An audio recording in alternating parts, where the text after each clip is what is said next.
Welcome, ladies and gentlemen. You could have been anywhere in the world, but you're here with us. This is the Maverick Podcast. I am your host, DJ Maverick. Today, we have a film icon in the building, CEO of McDaniel Entertainment, an Oklahoma filmmaker, Lance McDaniel. Welcome to the podcast. Thank you so much for having me. I'm super excited. Before we dive in, for the 1% of the people out there that don't know who you are, tell us a little bit about yourself. Well, so my name's Lance, and I grew up in Alva, Oklahoma, which is about 3 hours from here in the Northwest, and by the Panhandle, and moved to Oklahoma City when I was a teenager, and I have been doing movies in Oklahoma since 2005. Wow. Okay. And then starting in 2010, I became the executive director of the Dead Center Film Festival, which is Oklahoma's largest film festival. Mm-hmm. And so I ran that for 10 years, and now I am back as CEO of McDaniel Entertainment, where I'm doing my own films again. And so right now I primarily am writing screenplays, doing films, and I'm right in the middle of doing a virtual reality film. Wow, that's amazing. I like that. I don't even know where to start, but I guess if we had to start, let's start from the beginning. So Alva was about, I think, 7,000 people when I lived there, and it's probably about 6 now. Okay. But it has a local university. So Northwestern Oklahoma State University is there, and that's one of the 8 regional universities. Mm-hmm. And what I realized, and so because of that, we had exposure to tons of art. So I took painting, dance, singing, theater, wow. That's and awesome. in addition to all the Little League sports. And so as a kid, my parents had us involved in absolutely everything. And I have 2 older brothers, Mark and Randy, and so all 3 of us were just as involved as possible, and our parents always encouraged that, and were really involved in our schools. And then when I moved down to Oklahoma City, the Oklahoma City area for high school, I went to Edmond for a while and Purcell for a while, and then I graduated at Heritage Hall. Okay. And then I graduated from there, went to Stanford, and then I was gone for 18 years. Wow. And so 16 years. And then I came back in 2005 to start doing low budget horror films, and have been working in movies in Oklahoma ever since. Awesome. And what was fun is when I first moved here, there were only like 3 or 4 movies a year being made. Sure. And now there's like 60. Yeah. And so it is so exciting to have been here the last 17 years and seen the progression of the Oklahoma film industry just completely blossom into this awesome, into a legitimate industry where if you're growing up in Oklahoma City or even anywhere in Oklahoma, you can realistically work on a television show or a feature film or a podcast or an album. And all these creative industries have kind of sprouted up in the last 15 to 17 years, and it's been really exciting to see that. Yeah, that's very cool. It's hard to imagine, right? You think Oklahoma, right? Growing up in Oklahoma. Well, of course. Amazing, right? Exactly. And when I was growing up in Alva, we had a movie theater called the Rialto Cinema, and they also had a drive-in theater. So when I saw Star Wars, I saw it at the drive-in, Oh, cool. and in the 70s. And so it was an awesome place to grow up because small enough. I mean, and I think this is true of a lot of small towns. Our parents would say, "Be home by sunset." Sure. And so you would just get on your bike and you could go anywhere in town. And it just allowed for a total freedom. And I loved movies, and so I always thought, boy, that'd be awesome to make movies. But I never thought I could do it here. Okay. And so to me, I think that's the most exciting change. Is now if you're a kid with a dream, you can fulfill that dream here, even if it's being a pilot, even if it's doing video games. Every kind of industry is now in Oklahoma City because it's blossomed as a city so much. Yeah. So has filmmaking always been like your number one love? That's what you wanted to do from the get-go? Yes and no. So I loved film. Okay. I don't think as a kid I realized you could work in that. Like I loved watching movies and I would go to the cinema all the time, but I don't really consciously remember thinking, oh, that's what I would do for a job. And then as I started growing up, I really wanted to, and I went to school and was a communication and film major. But then when I graduated in 92 from Stanford, I moved to San Francisco and the internet was starting. Okay. And so I got a job in the internet very early on, and we built the first websites for Starbucks, Levi's, Harley Davidson, Kinko's, McDonald's, everybody. And so I got not tricked, but I got lured into a different business, and I stayed in it for 16 years. Okay. And so I was an internet consultant, and at first we were building websites, and then it was building e-commerce website, and then it was consulting, with different companies. So I lived, that took me to San Francisco, London, and New York.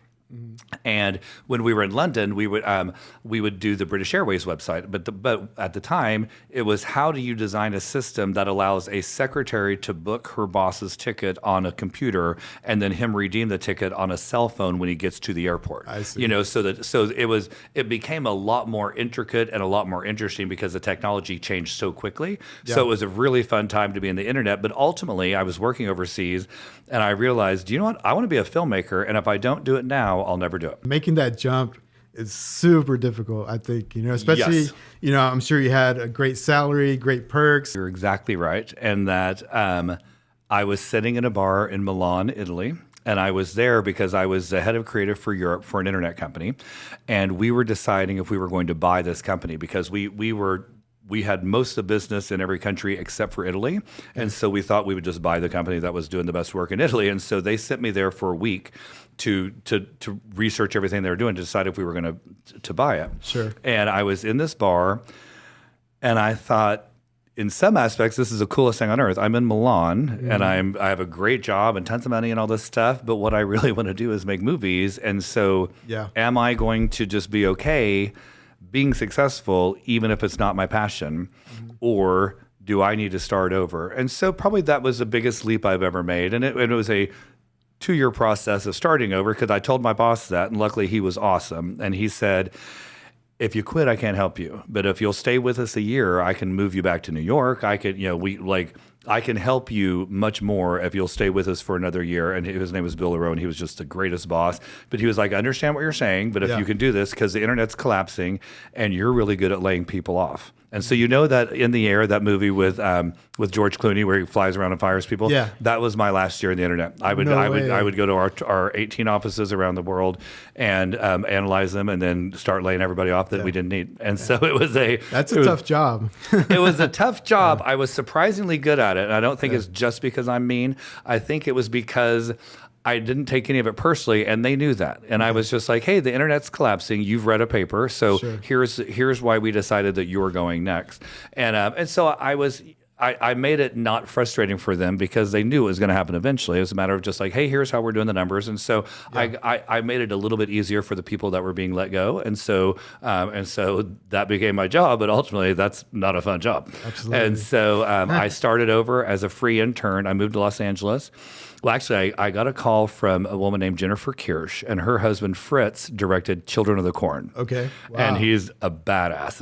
And so he called me and he said, hey, my wife said that you're going into film, and I think you should call Gray Fredrickson. And he lives in Oklahoma, but he's like the biggest Hollywood producer, and they're starting a new company, and I bet he would hire you at least as a free intern. Yeah. So I called Gray.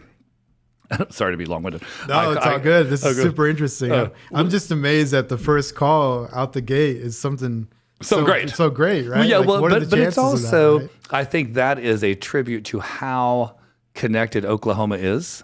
You know, in the same way that you and I met through Rogelio, because of Cine Latino, it's like a small town with the perks of a big city. True. And so his wife knew my parents and went to my high school and all this stuff. And so you're kind of 1 or 2 degrees of separation. And so I called Gray Fredrickson and I said, I would like to apply for a job to work for you. And he goes, great, come in this afternoon. And I said, well, I live in Manhattan, and so I can't come in this afternoon. He goes, well, I'm not hiring anybody that's in Manhattan. Oh, really? And I booked a flight and I flew in the next day and walked in his office and said, all right, I flew here and I want to work for you. And he loved that. And so he hired me to work in LA. So I moved to LA and started over, and I worked on a movie called Cloud 9, which was a Burt Reynolds comedy. And then the other producer was Albert S. Reddy, and he hired me to work on $1 Million Baby. Wow. And Oscar winning, right? Oscar winner, $1 Million Baby. That's amazing. And what's interesting about Al Reddy is the TV show The Offer with Miles Teller is the story of Al Reddy producing The Godfather. Oh, okay. So he plays the younger version, but I worked for Al when he was older. Yeah. And probably the best decision I ever made besides taking the leap of faith and going into movies. And moving back to Oklahoma, I do think is the best life decision I've ever made, moving back here in 2005. Yeah. But while I was in LA, I was working on this movie Cloud 9, which was a B comedy with D.L. Hughley and a bunch of people. And they had said, you cannot talk to the other producer because he's working on a big movie. Okay. And Al Ruddy was that producer. So he calls me and says, hey, I need to talk to you. Come to my office. So I go to his office.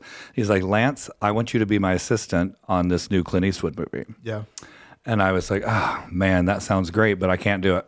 What? And he was like, what do you mean? Yeah, I was like, it? I moved to LA to work for your best friend, Gray Frederickson, and that ain't how I work. Like, I'm not leaving my boss just because you have a better offer. And that may be how it works in LA, but that's not how I work. Sure.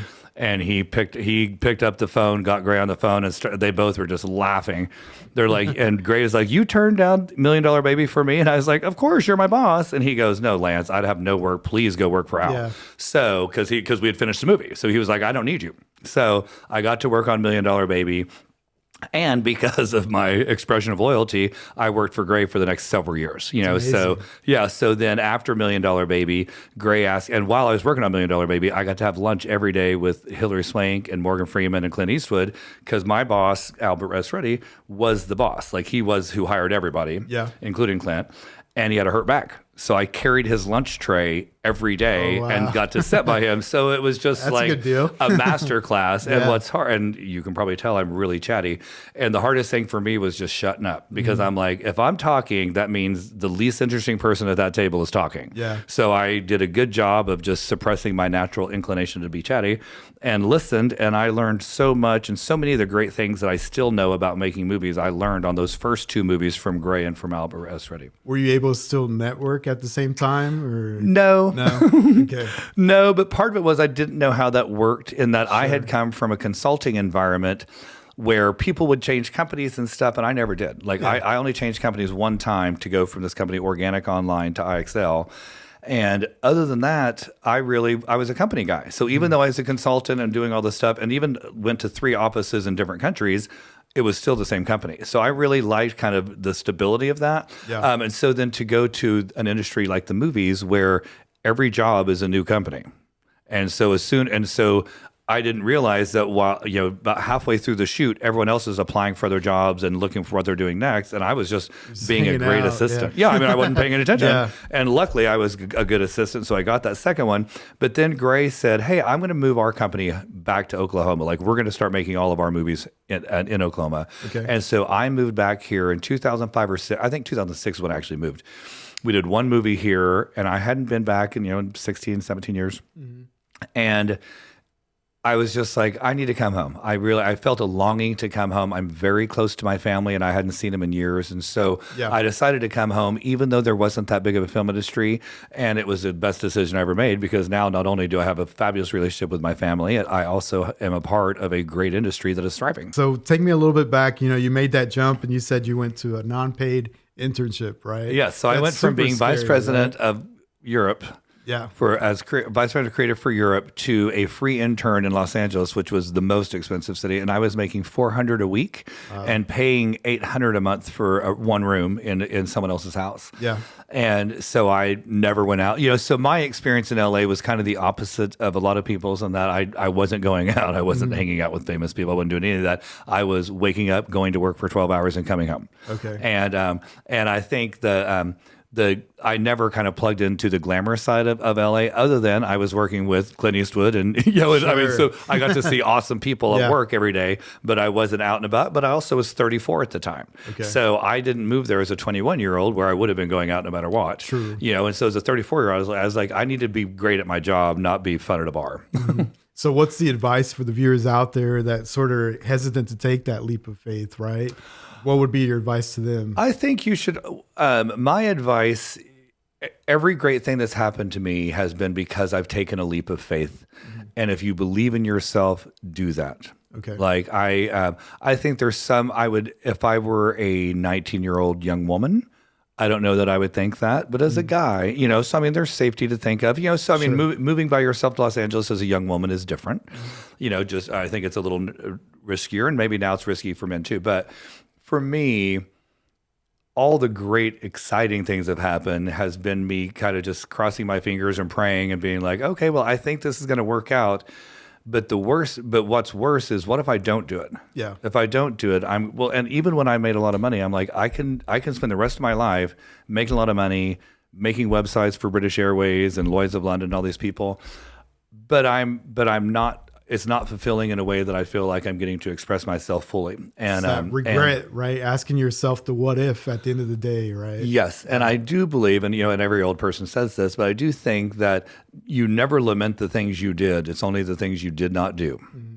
And so I absolutely believe that if you want to be a singer, sing. If you want to be a podcaster, launch a podcast company. Do what is in your heart, because you can always get all of us can get a job at a restaurant. They're dying for employees, and so there is a backup. Like you're not really jumping without a parachute, because there are jobs that will take us, whether I'm working in a library or anything, or on the road crew or anything. There's a million jobs that'll pay money to pay your rent. Definitely. But if you can do something that you love, then that's the ticket. And so I probably my first 6 years, I did not make combined. I didn't make as much as the year I left consulting. Okay.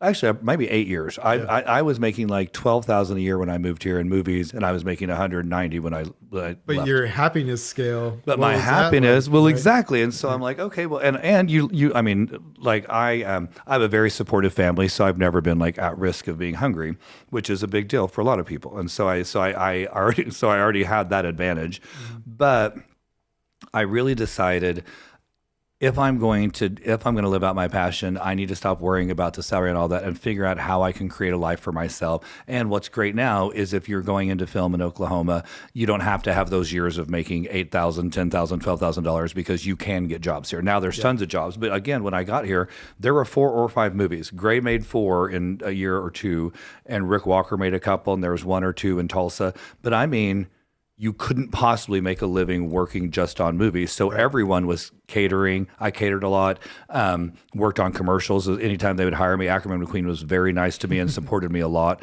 as far as hiring me to be on crew. And so, and if you look at film crews, the same people that work on films also work on a lot of commercials and all the Thunder stuff. And, and churches were a very big employee of the film industry when I moved back, because every church wanted something filmed Wednesday and Sunday. Sure. And so a lot of filmmakers, and it also allowed you to have that Sunday job, but also work the week on your own stuff, so.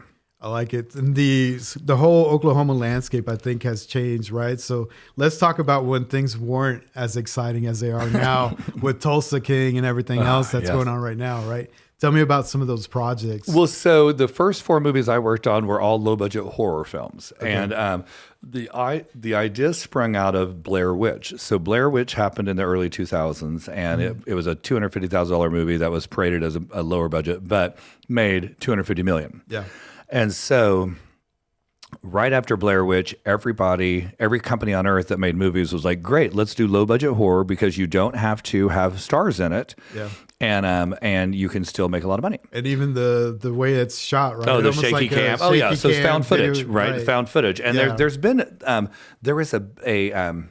so there have been some found footage movies that have worked, but like 2. Mm-hmm. Blair Witch and maybe one other, like, was it not Paragraph 75, but there was some big monster movie that was like that. Okay. But what happened is, after all these companies get into the low budget horror deal, Saw comes along. Oh, wow. And Saw, where they're literally sawing people in half and it's just disgusting, became the norm. And every one of these companies like ours was like, well, we're not doing that. That's disgusting. So it really, the horror industry changed so quickly. And so then I got to start working on other movies. So I got to work on Pearl, which was a Chickasaw Nation's first movie, and I was the assistant director of that. Okay. And then there were some big ones. Killer Inside Me was a Casey Affleck, Kate Hudson, Jessica Alba movie. And I was the on-set props for that, an on-set dresser. And so I don't know if you've seen it, but Jessica Alba is awesome in it. And because it was a British director, he only liked 2 or 3 people on set, and I was one of them. So I got to see the whole thing, and it was fabulous. Awesome. But it was slim pickings. Yeah. And I went back and got a master's at OCU, because I thought, well, I could always go teach, if I want to do that part-time.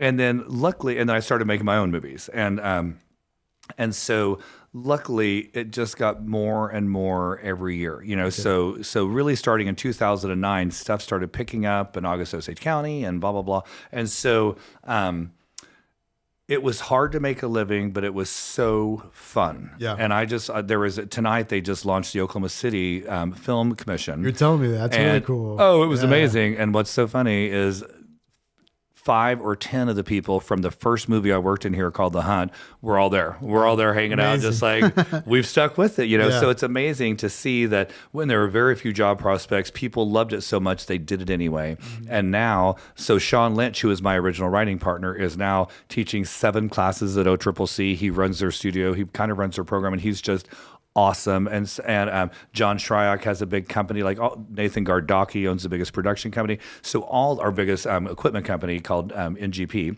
But all these people that were here at the beginning are now, it's exciting to see how many of them started there. And Chris Freihofer's been doing casting forever here, and he's been in a million movies. And so just to see all these very successful people, Tony Marlowe runs a makeup company called Makeup by Tony.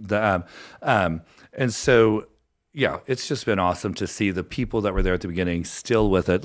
So Allison Nafee is a perfect example. She started long before me. She worked on Twister. Okay.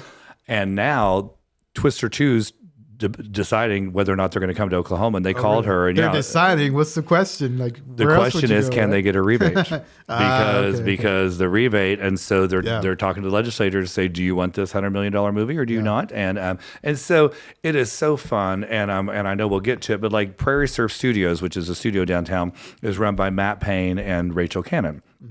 And I just saw them tonight, and they're so awesome and hardworking, and it's just fun because they were out while we were making stuff here. They were out in Los Angeles. She was on TV for 7 years on Fresh Off the Boat, and then he was a TV writer on multiple series. And so for them to come back and then launch Prairie Surf Studios, and then get the Tulsa King, just elevates all of us to the next level. And what's so great is they still come to every meeting. They're still at every mixer. I mean, right when I walked in, Matt walked in with me, and you're like, everyone here wants everyone else to succeed. Yeah. And I think that is a huge difference, because I don't think LA felt like that. Yeah. LA felt like, who are you? Okay, then I'm going to look past you and see. Right. But it's also more, every conversation, people were looking over your shoulder to see if someone more important walked in. True. And here, no matter who you are, you're treated as important, because it's not like, the fact is, no one stops being Oklahoman because they start working on movies. Yeah. And so, walking in tonight, when I see Rachel and Matt, and then I see Sean Lynch, and I see Nathan Gardaki, and all these people, that you realize, because because there's always been this really cohesive view of, if I succeed, you succeed. So I want to cheer on every filmmaker. I want every person to fulfill their dream, because if anyone makes it, we all get a little bit more. Yeah, and so I guess the rising tide lifts all boats. And I feel like Oklahoma has been a complete joy for 17 years, because every time you walk out your door, someone says, "Oh, you're a filmmaker. Thank you. That's awesome." Yeah. Not, "Well, what have you done lately?"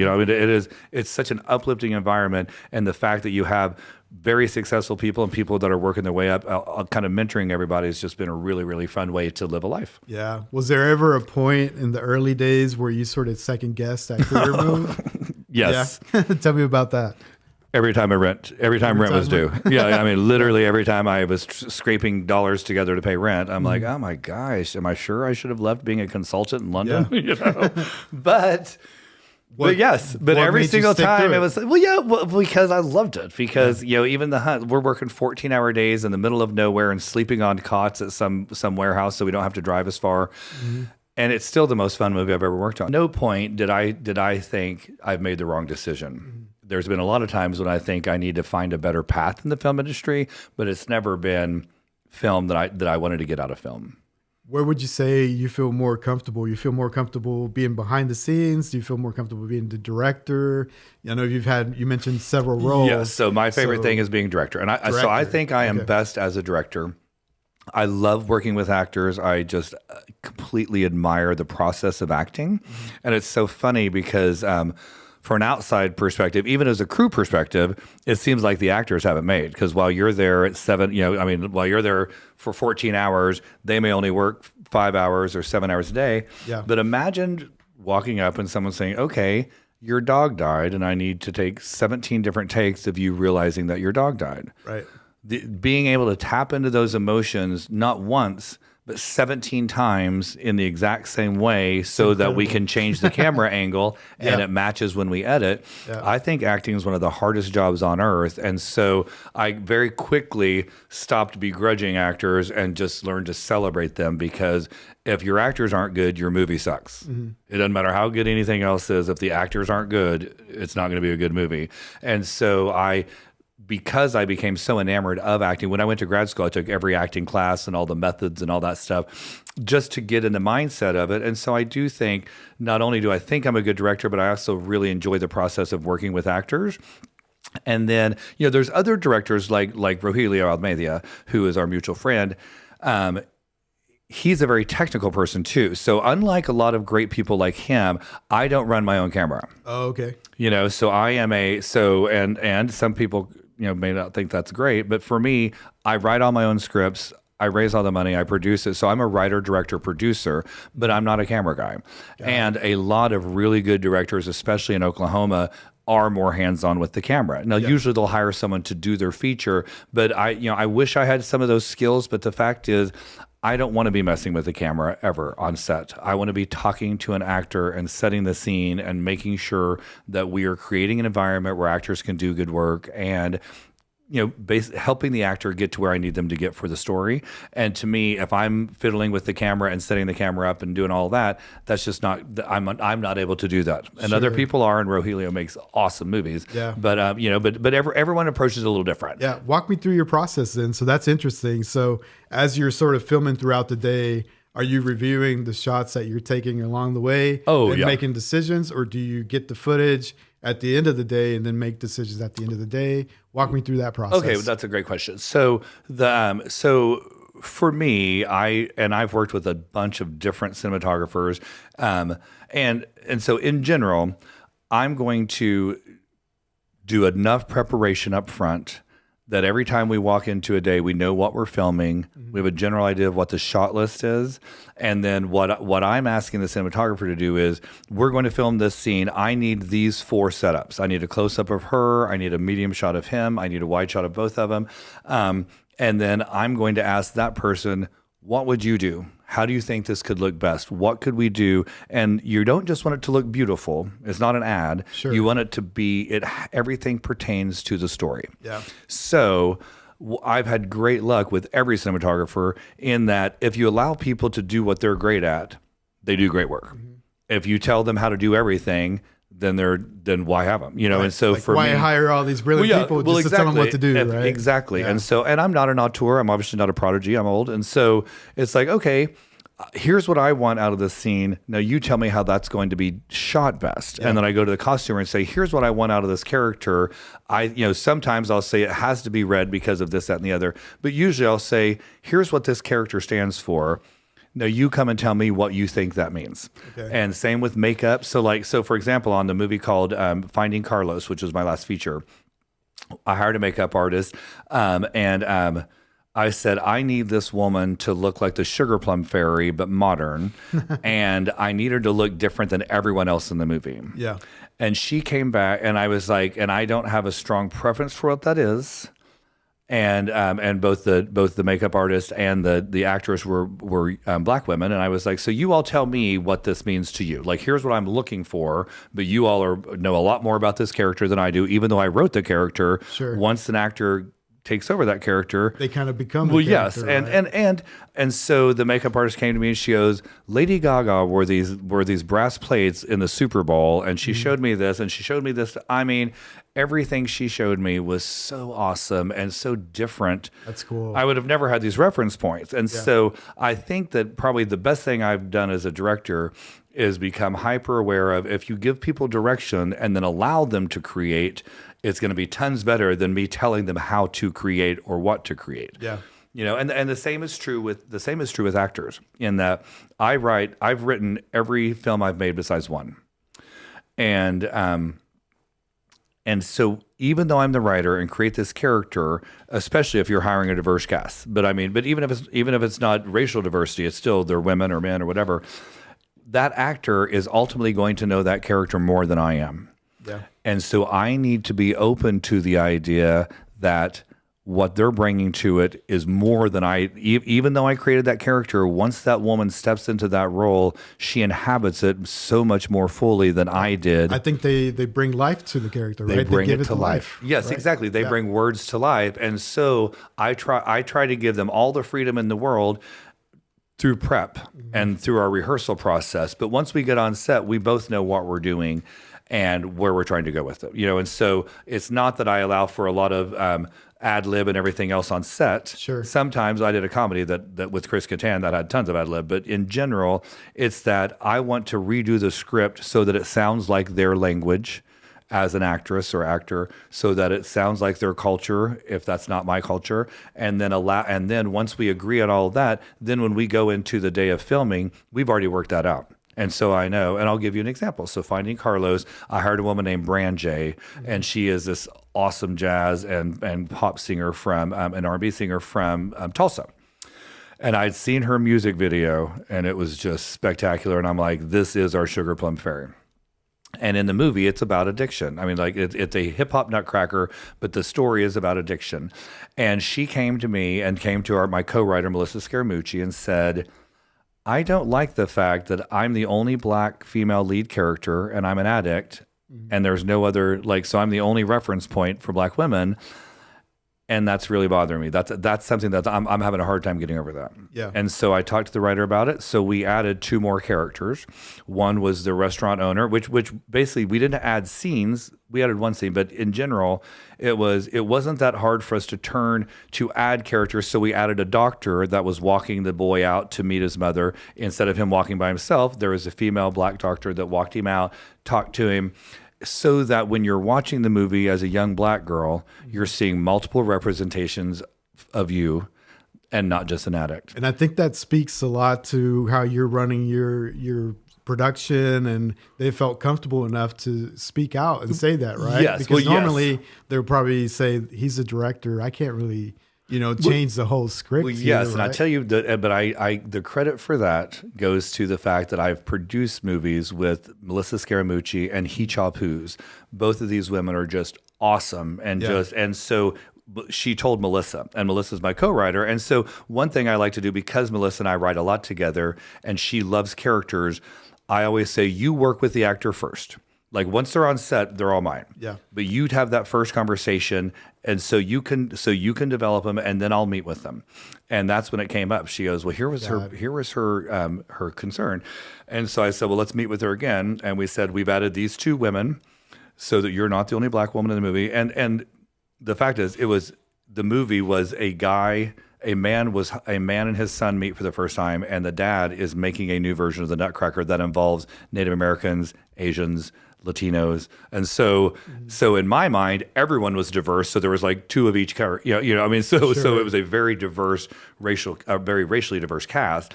And so I wasn't paying attention to the representation of any one race. Yeah. Because in my mind, it's like, okay, great, we've got a million different races, and how cool is that?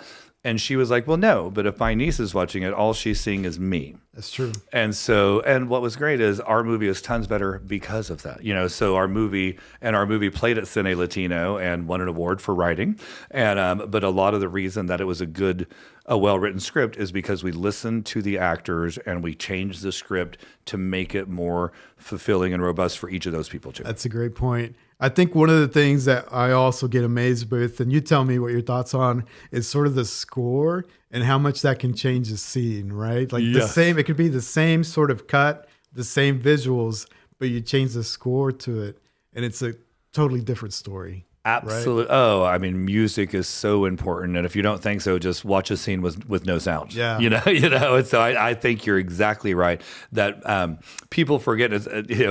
People forget that movies are half sound. So it's not only visual, it's audio. But when you're filming, people pay very little attention to sound because you want to get that shot. You want to get that shot, and it's like, okay, well, if we can't hear it, we'll fix it in post. Well, that's never great. And so and having on my very first movie, we had some ADR, and I realized I never want to do that again. And so I luckily love sound people and want to. If we have to do multiple takes to get the sound right, but music is the emotion of a movie. So it is the emotional undercurrent. And so for Finding Carlos, we worked with a guy named Bobby Moffett Jr. who actually is in a band with Brand J. Okay. And I because it was COVID, I'd cast out of Oklahoma City, but I was like, we need a Tulsa presence. And so I want to get all the music from Tulsa. So I kept calling everybody, and everyone led back to Bobby Moffett Jr. And so we went and worked. And so he reworked 12 Nutcracker songs and did different versions of them. Yeah. And then he did a bunch of original music. But yes, the kind of the soul of a movie is really intertwined with the sound and the music that you're hearing. And so, and I have used a lot of different composers, and it's just amazing how it brings the movie to life. Yeah, 1,000%. And I think even you were speaking about horror movies. Yeah. Like imagine some of those best horror movies, even the moments of silence, right? When you're watching this, and the silence is just like adds to the tension to what's about to happen, right? It's pretty amazing. It is amazing. The story you can tell with just silence. Yes, no, the sound of silence in the middle of a very orchestrated score is so important. And horror films are a perfect example because you go to a horror film to be scared. Mm-hmm. So you want that, like you're looking for that. And so, Jaws being probably the most famous, dun, dun, dun, dun, dun, so, that anytime you hear it now, you're kind of like looking over your shoulder. So I've had great luck. Nick Poss, I hired to do a short film that was an action movie, but in the movie, the guy is watching a horror film. And so when I met with him, he's like, I've read the script, kind of action. I was like, I know, but I want the score to be for the horror film because he never leaves the room.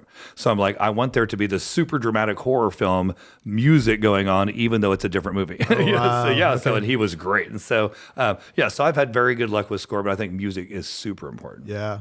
Speaking about music, are you a big music guy? Are you into music? I am. Yes, more than so. If I'm at home alone, I've got music on. Okay. More than pull watching up your playlist. TV. Who am I going to find on your playlist? This is a safe zone. Sadly, so you can talk about your. Sadly, I'm a Swiftie. No. Yeah. I actually love Taylor Swift. Awesome. I listen to a lot of pop. J-Lo, I've been listening to a lot. Okay. I try to mix it up. So like I've been listening to a lot more Latino music, especially as it's gotten more prominent, and kind of taken over the charts now.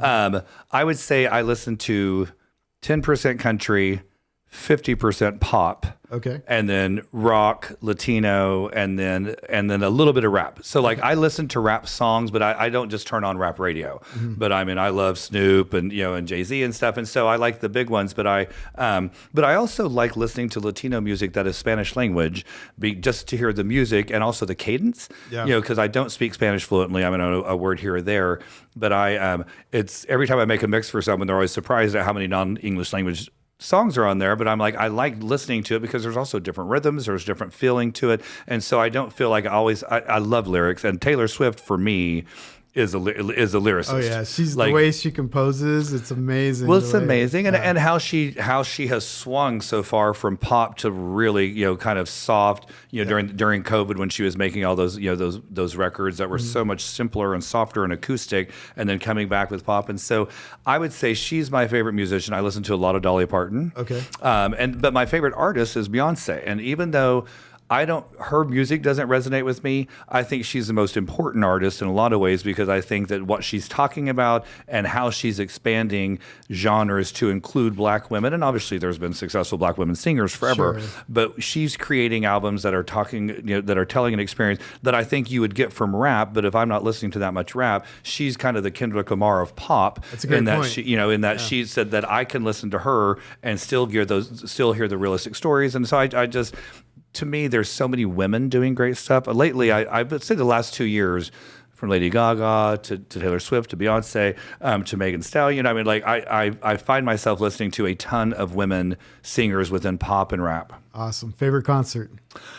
My favorite concert ever was Madonna. Madonna, you got to see Madonna. Tell me about that. Oh, I've seen her Multiple? lot. Yeah. Okay. I've seen her every city I've lived in, and I went to her Blonde Ambition tour, which is when Vogue was Vogue had just come out. Wow. And that was, and it was, I was very young, but it was just life changing for me. I loved it. And then more recently, I love Pearl Jam. Okay. And Pearl Jam was here this year, and so I got to see them, and it was great. And U2 is a really fun one. Kings of Leon is probably my favorite Oklahoma band, and I've gone to probably 15 of their They concerts. just and I love did it. something at the Scissortail Park not too long Yes, ago, right? when the night they opened it, they opened with. They opened with them, but then there's also a ton of local musicians that I like, Broncho and Penny, and I mean, so and I love the Flaming Lips. I mean, it's interesting. There's so many cool bands in Oklahoma that from an outside people think of all of our country, and I do listen to country, and I love Garth Brooks obsessively, but. The reality of living here is it's not that country. I mean, like outside of Oklahoma City is, but here I'm never hearing it. I'm driving down the street hearing Latino music or rap or Flaming Lips or and the Flaming Lips, and especially that ACM, they've had such a great influence on helping the 500 students that go to that school every year be open to being original. Yeah. And so whether or not you love Flaming Lips music, it's impossible to ignore how original they are. And when you go to London, people are obsessed with them, and they're like, they're from Oklahoma City. Right. And so, so I think having artists like that being so prominent internationally, I think has been very good for Oklahoma. And then I also think the mix of native voices, and I'm involved in the arts. And so the tribes have all gotten super, progressive at helping their artists, and they've always helped artists, but helping their artists gain international status, and so it's fun. And now 60% of Oklahoma City is Latino, right, and so Oklahoma City Public Schools is predominantly Latino, and you can hear it on the streets. You can hear it driving down the street, because I've lived downtown for 10 years, and it's awesome because you're right in the cross section of South Side and North Side and East Side and West Side, and so I feel like we are a melting pot, and because we're so small, it's not like New York where there's a million Latinos or a million Puerto Ricos in this neighborhood, and a million Italians in this one. Instead, it's that family is Puerto Rican, that family is Mexican, that family's from Guatemala, and we're all living in the same area. Yeah. And speaking of the Latino community, tell me about the OK Scene in Latino and how you got involved in that. Well, great. Well, so I had worked with Rogelio. So the first movie to ever win Dead Center that was Spanish language or bilingual was what Roy had directed. So Rogelio Almeida, who is the founder of Cine Latino, had won our festival with Yvette, and he and his wife at the time, Nora, had created it. Nora starred in it and wrote it, and it was about a woman here who had gotten in trouble. And so she got sent back to Mexico to live with her grandmother, and the prejudice she faced as a gringo because she had lived in America, living back in Mexico. I see.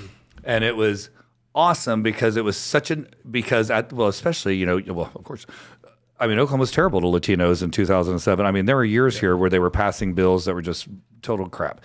And what Rogelio and Nora were doing, they were telling stories that were so much more nuanced than even that. It's like, it's not just here's the problem with being a Latino in Oklahoma. It was here's a real story that actually people deal with. Yeah. And it isn't, and so they made such a specific, strong movie. They won that. So I was just a huge fan of his. And so over time, and we've worked together since then, but he came to me one year and said, hey, I think we need a Spanish language film festival, and would you help me start it? And I was like, well, yeah, so what are we going to do? And I was at the time running the Dead Center Film Festival.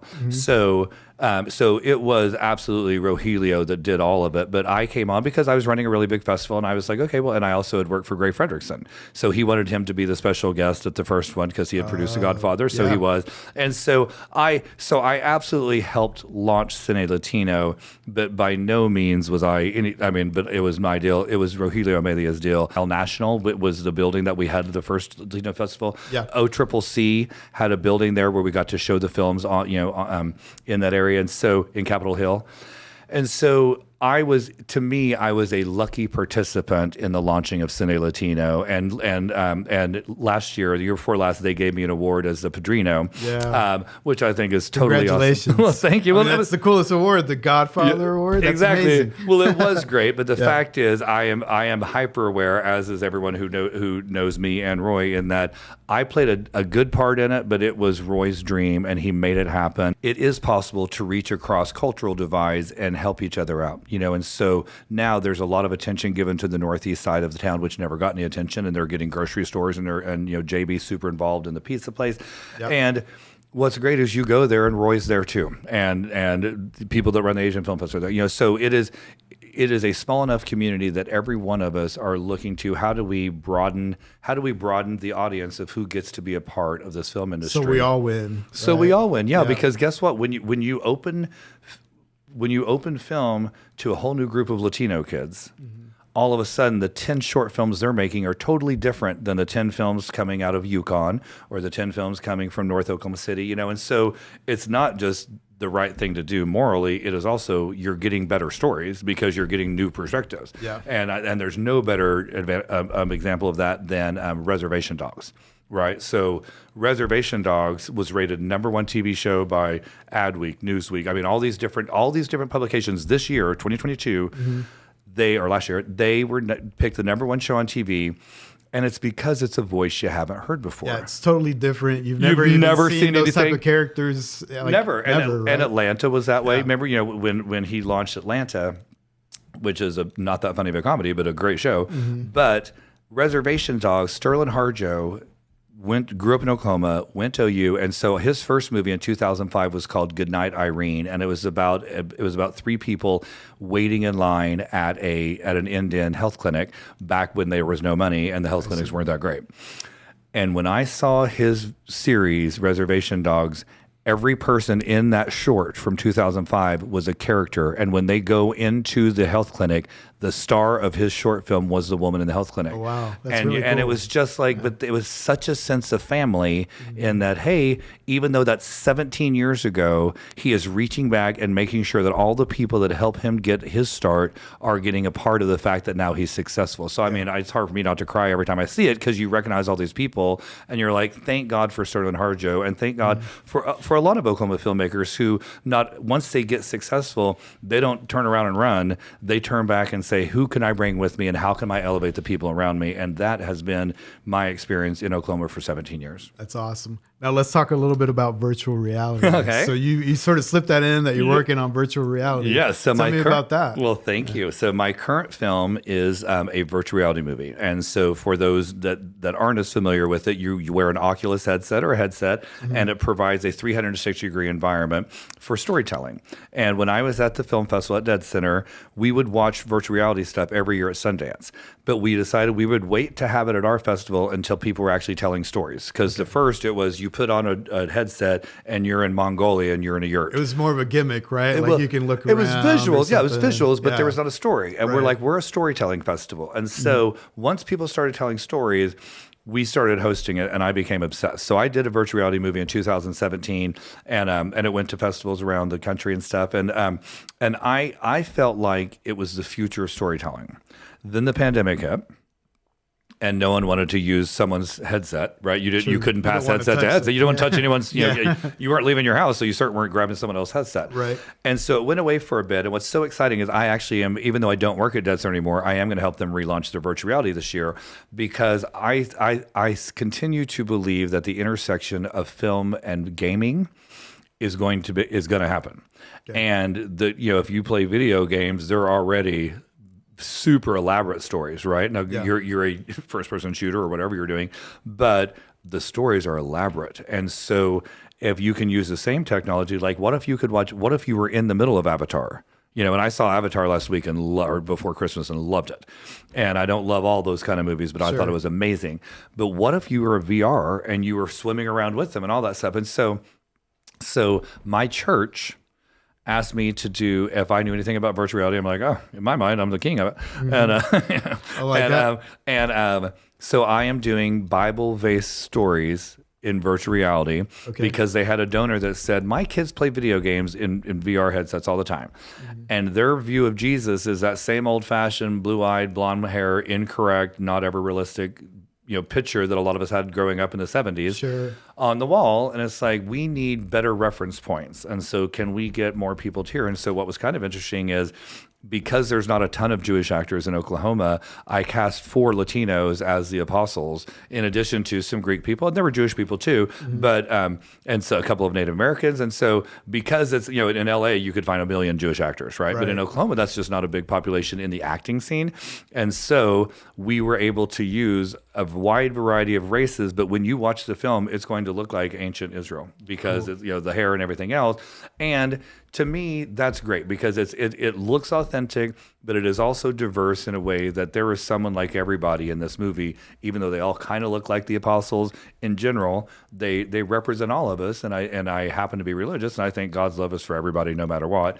And so to be able to make a movie that still feels authentic enough, but also is inclusive of the fact that we're all different and we all want to see ourselves represented. Yeah. So is your thought process that you would have a different experience based on where you decide to take the virtual reality, or what's the thought process there? No, I'm sorry. That is not for this first film, because some of, and I think, with gaming, that's the goal ultimately. Can you walk around Noah's Ark, or can you get your way out of Jonah and the whale? Got it. But this one was, what's the most realistic way we can show Matthew 28 was actually the chapter. And so we're showing the resurrection of Jesus, Matthew 28, and it is the two women, Mary and Mary Magdalene, come to the tomb to prepare the body. And when they get there, there's an earthquake, a flash of light, an angel comes down, moves the stone, the guards pass out, and then they go in and see that Jesus is gone, and then they run into Jesus after that. And so to me, it was like Cecil B. DeMille. So because at first the church was like, we're going to tell Bible stories. And so I'm like, Daniel and the lion's den, blah, blah, blah, blah, blah. And they're like, no, we want to start with the resurrection, and we're going to show it on Easter. Okay. So it was a challenge but after I read it, I'm like, this is the coolest thing ever. This is a perfect use of VR, because if you're watching it on a 2D, so if you're watching it on your phone or your big screen at home or whatever, there's still a limit to 2 dimensions. Whereas if you're in a headset where you are seeing the women run up behind you and an angel coming from above you and all this stuff, you're embedded a part of it. And what's great is at the end of Matthew 28 is kind of the Great Commission, where it's go out and tell people about God's love. And as a viewer, you're right in the middle of that. You're on the mountaintop. You're surrounded by the Marys and the disciples. And so I think VR allows you a personal experience with that particular story in a way that you will not get in a 2-dimensional movie.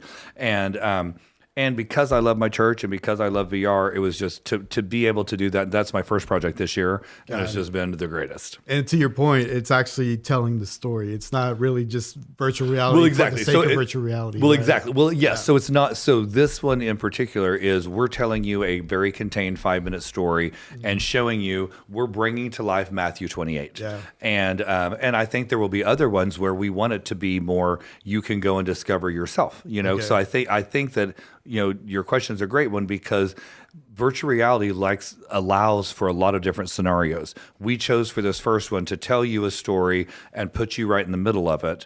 And then in the future, we may allow you to choose your venture, choose your story. Is it Kaleidoscope on Not Netflix? yet, no, but it looks, I'm so excited to do it. There's different orders that you can watch it in. There's like the Tarantino order, there's like the chronological order, or you can just go Netflix, let it pick for you. And the way that, depending on how you watch it, you kind of get a different I've read all about it, and I'm so excited because isn't that you watch the first and the last one are the same for everybody, but everything else in the middle you choose. Right. I think that sounds amazing. Yeah, I went with the Tarantino route, and I was asking my other friends, and they had a total different story. Oh, cool. And they kind of felt like a different way about some of the characters. It's a pretty interesting concept where you decide your faith of how you're gonna watch the story unfold. I think that is I think it's the most interesting concept I've heard of. And they used to have choose your own adventure kind of CD-ROM games. Yep. Remember, kind of pre-internet, there were CD-ROM games, and a lot of it was choose your own adventure, and you would do this, that, the other. And so to see Netflix doing a gamble like that, it makes me so excited. And the same with Avatar. It's not that I prefer independent dramas or comedies. I mean, personally. But you go to a movie like Avatar and you're like, this is the future. And so it's so fun to be whether they're blue or green or whatever, but you're like, no, these special effects, the way that storytelling. And so I am a fan of anything that is trying to progress human storytelling. Yeah. And I think, and that's what I felt was so great. Got back to Cine Latino. That first year, they got hundreds of people who never felt and there were people from Oklahoma that knew about Dead Center and never sent in a movie because they didn't think they were part of it. And once they got to submit it to a Spanish language film festival, they found a home. That's awesome. And so now it's a mix of English and Spanish language films. But that was Roy's point. He was like, let's open it and just see, are there more people out there who don't know they belong but do? like that. And that's what, and that's kind of what, so I like the technical progression of storytelling, but I also think Reservation Dogs means that now there's an entire generation of Native Americans who know that, hey, I saw myself on TV. Now I may create a Native American Mad Men 1000%, or Breaking Bad or whatever. It doesn't have to be the same thing, but I have seen myself, I have seen images of me on TV, and now I believe I can go be a TV star. And so I just think that that's going to blow up in the world. And it's great. Even the Golden Globes, which were, in trouble for being racist, acknowledged a ton of different cultures and races, and whether it's a gimmick or not, it works. Sure. And you see yourself up there, and then because they win awards, then the next black director gets to make 3 more movies instead of fighting for the one black role, And so I think the world is opening up in beautiful ways for different cultures, and I certainly don't think there's a lack of prejudice and everything else. I don't think the world's been solved, but from a storytelling perspective, I think it's a fabulous time to be in the movie industry and the television industry, because there are opportunities for people of all types. And because of that, we're going to get tons more interesting stories. Yeah. We are getting the signal here that we hit our time. So we're definitely going to have you back, because I feel like we're just now tapping into like all the projects and all the cool stories you have. So we'll definitely have to have you back. But maybe for the people out there, tell us just, wrap it up. What is McDaniel Entertainment? Okay. Where can they find you? Yes. Social media, go ahead and plug in. Great. Well, yes. So it's Lance McDaniel, I think, at Lance McDaniel. On Insta, I'm on Instagram and Facebook. I'm a little bit old, so I like that scrapbooking. Facebook, and then McDaniel Entertainment. So my main business is people that want me to write screenplays for them. So I would say about half my business is writing screenplays, and then right now half of it is doing virtual reality. But I do want to say something about your podcast, because you invited me on this, I was able to go back and review, and I think what you're doing matters too. I think that is also storytelling, not just from creative storytelling, but you're telling people's stories that aren't being told otherwise. And I think that also opens up opportunities for people. And you've created a lot of heroes of mine now that I've listened to them. And I know that that's true across the city. So thank you for what you do. And I appreciate you letting me be a part of it. Appreciate that. That means a lot coming from you. So definitely appreciate it. It's definitely a passion. And I just wanted to highlight all the cool people in the city, right? Because you were talking about when people hear about Oklahoma, right? They think, country music or something, but we're more than country music. Oh yeah. Well, exactly. We're more than Garth Brooks, but I love him. Absolutely. I want to thank you once again for being on the Maverick Podcast. I know you have a super busy schedule, so thank you for your time. I wish you continued success, and thank you for being on the Maverick Podcast. Thank you, and good night. All right, ladies and gentlemen, there you have it. The super talented Lance McDaniel on the Maverick Podcast. Keep grinding, because in dreams we trust.